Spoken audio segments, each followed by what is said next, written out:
چھٹا کلمہ کلمہ ردن کفر۔ اے اللہ، بے شک میں تیری پناہ مانگتا ہوں اس سے کہ میں تیرے ساتھ کسی چیز کو شریک کروں، حالانکہ میں اسے جانتا ہوں، اور میں تجھ سے بخشش مانگتا ہوں اس چیز کے لیے جسے میں نہیں جانتا۔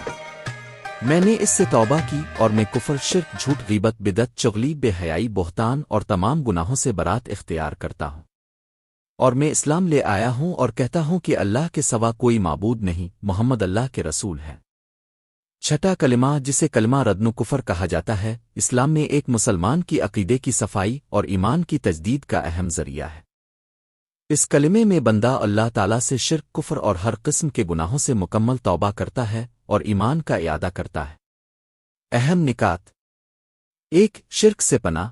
انسان اللہ تعالیٰ سے دعا کرتا ہے کہ وہ شعوری یا غیر شعوری طور پر کسی کو اللہ کا شریک نہ بنائے۔ 2. علم و لاعلمی کا اعتراف۔ بندہ اپنی کم علمی کا اعتراف کرتے ہوئے ان گناہوں کی بھی معافی مانگتا ہے جو اسے معلوم نہیں۔ 3. سچی توبہ۔ یہ کلمہ سچی توبہ، ندامت اور گناہوں سے دوری کا اظہار ہے۔ 4. بدعت و فحاشی سے برات۔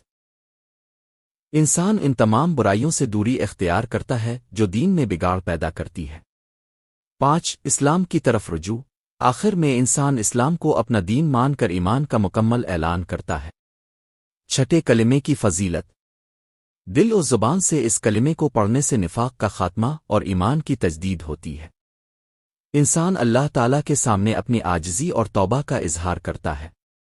یہ کلمہ ہمیں باطن کو صاف رکھنے اور ظاہری اعمال کو خالص بنانے کی تلقین کرتا ہے۔ چھٹا کلمہ ہمیں یاد دلاتا ہے کہ ہمارا اصل راستہ صرف توحید اور رسالت کا راستہ ہے۔ ہم میں جو غلطیاں، گناہ، شرک کی ادن سی جھلک بھی ہو، اس سے توبہ ضروری ہے۔ ایک سچا مسلمان وہی ہے جو ہر وقت اپنی اصلاح کی کوشش کرے اور اللہ سے معافی مانگتا رہے۔